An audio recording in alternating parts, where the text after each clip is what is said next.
Un coup dur, le poids de l'échec. C'est un sentiment que beaucoup connaissent, mais que peu osent exprimer. L'email est arrivé dans sa boîte de réception comme un coup près. Chaque mot semblait peser une tonne, chaque phrase une condamnation. Objet, proposition de projet, non approuvé. Ces mots résonnaient dans son esprit, éteignant toute lueur d'espoir qu'elle avait nourrie. Une vague de déception a déferlé sur Sarah. Elle se sentait submergée, comme si le monde entier s'était effondré autour d'elle. Des mois de travail, d'innombrables heures de recherche et de planification, tout cela pour aboutir à ce seul email. Elle avait sacrifié tant de soirées, tant de moments avec ses proches. C'était comme un coup de poing à l'estomac. La douleur était à la fois physique et émotionnelle, une blessure invisible mais profonde. La promotion pour laquelle elle avait travaillé si dur, la reconnaissance à laquelle elle aspirait, tout semblait lui échapper à cet instant. Elle voyait les autres célébrer, et cela amplifiait son sentiment d'échec. Le doute s'est installé, lui murmurant des suggestions insidieuses d'inadéquation et de défaite. Chaque réflexion dans le miroir semblait lui renvoyer une image de ses propres insuffisances. Le poids de l'échec la pressait, lourd et suffocant. Elle se sentait seule dans sa lutte, incapable de voir une issue. Mais au fond d'elle, une petite voix lui disait de ne pas abandonner, de se relever et de continuer à avancer. L'optique stoïcienne, recadrer notre perspective. Le stoïcisme nous invite à voir le monde sous un angle différent, à transformer nos perceptions pour mieux naviguer dans la vie.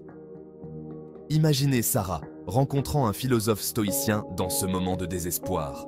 Elle est submergée par ses émotions, incapable de voir au-delà de son chagrin immédiat. Au lieu de lui offrir des platitudes vides ou de se joindre à sa misère, le stoïcien lui offrirait une perspective radicalement différente. Il lui dirait que chaque défi est une opportunité déguisée. L'échec, dirait-il, n'est pas la fin.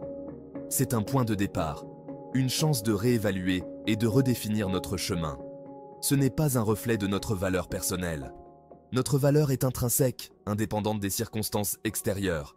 C'est simplement un événement, neutre dans son essence. Ce qui lui donne du sens, c'est notre interprétation et notre réaction. Ce qui compte vraiment, soulignerait-il, c'est notre réaction à cet événement. Comment choisissons-nous de répondre ? Avec résilience ou avec désespoir? Le laissons-nous nous paralyser, nous définir? Ou décidons-nous de l'utiliser comme un tremplin pour notre croissance personnelle? Ou choisissons-nous de le voir comme une opportunité de croissance, une chance d'apprendre et d'en sortir plus fort? En fin de compte, c'est notre perspective qui façonne notre réalité. Le stoïcisme nous enseigne que nous avons le pouvoir de choisir notre réponse, de transformer l'adversité en force. Maîtriser notre monde intérieur, le pouvoir de la réaction. Les stoïciens croyaient au pouvoir de la raison pour gouverner nos émotions. Ils avaient compris que si nous ne pouvons pas toujours contrôler les événements extérieurs, nous avons un contrôle absolu sur nos réponses internes. L'échec, disait-il, n'a que le pouvoir que nous choisissons de lui donner. Nous pouvons choisir de nous complaire dans l'apitoiement sur nous-mêmes, de laisser la négativité nous consumer. Ou bien, nous pouvons choisir d'accepter la situation, de l'analyser avec lucidité et d'en tirer de précieuses leçons. La détermination de l'étudiant, transformer l'échec en carburant. Imaginez un étudiant déterminé à réussir un cours difficile.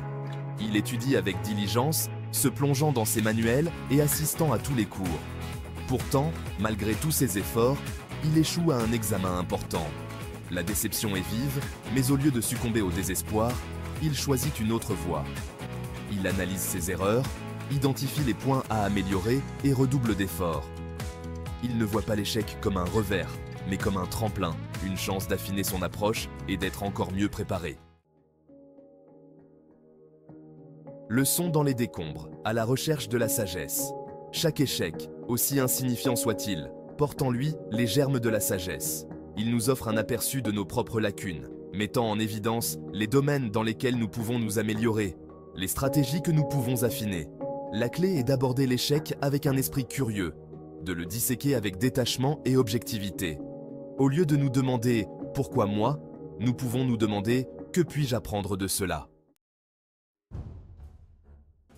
Forger la résilience. Grandir grâce à l'adversité. Chaque fois que nous sommes confrontés à un échec et que nous choisissons de le surmonter, nous renforçons notre résilience. nous développons une force intérieure qui nous permet de traverser les futures tempêtes avec plus de force et de sang-froid. Nous apprenons à relever les défis, non pas avec peur et appréhension, mais avec la confiance tranquille que nous avons la capacité de nous adapter et de les surmonter. Le courage du marathonien, triomphé après de multiples revers. Imaginez un marathonien, déterminé à vaincre les 42 km exténuants. Chaque matin, il se lève avant l'aube, enfile ses chaussures de course et sort affronter les éléments. Qu'il pleuve, qu'il vente ou qu'il fasse beau, il est là, sur la route, accumulant les kilomètres. Il s'entraîne sans relâche, poussant son corps à ses limites. Chaque foulée est un pas de plus vers son objectif. Il sait que la route est longue et semée d'embûches, mais il est prêt à tout pour atteindre la ligne d'arrivée. Pourtant, pendant la course, il trébuche et tombe. La chute est brutale, inattendue. Le sol dur et impitoyable lui rappelle la fragilité de ses efforts. La douleur lui traverse la jambe, menaçant de faire échouer tous ses efforts. Chaque pulsation de douleur est un rappel cruel de la réalité de son corps. Abandonne-t-il, succombant à la douleur et à la déception? Pas ce coureur. Il prend un moment pour respirer, pour évaluer la situation. Les pensées de doute l'assaillent, mais il les repousse. Il se relève, se dépoussière et continue à courir. Chaque pas est une victoire sur la douleur. Chaque mètre parcouru est une preuve de sa détermination. Il ne gagnera peut-être pas la course, mais sa capacité à persévérer, à surmonter la douleur et les revers, témoigne d'un esprit indomptable, d'une résilience forgée dans les feux d'innombrables tentatives infructueuses. Chaque échec passé a renforcé sa volonté. Chaque chute a affûté sa détermination. C'est cette force intérieure qui le pousse à continuer, à ne jamais abandonner, peu importe les obstacles. Et c'est cette même force qui, au-delà de la ligne d'arrivée, fait de lui un véritable champion. Saisir l'opportunité, l'échec comme un tremplin. Les stoïciens avaient compris que l'échec, de manière paradoxale, est une opportunité. C'est l'occasion de nous confronter à nos limites, d'apprendre de nos erreurs et d'en ressortir plus forts et plus sages.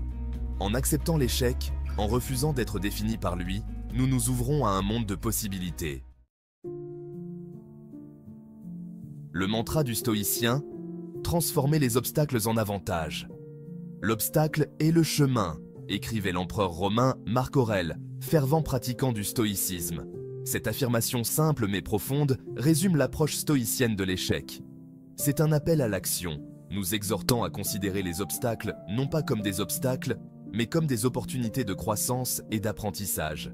C'est un rappel que chaque défi recèle une opportunité cachée, une chance d'affiner notre caractère et d'en sortir plus fort. Une vie bien vécue, embrasser le voyage, échec et tout le reste.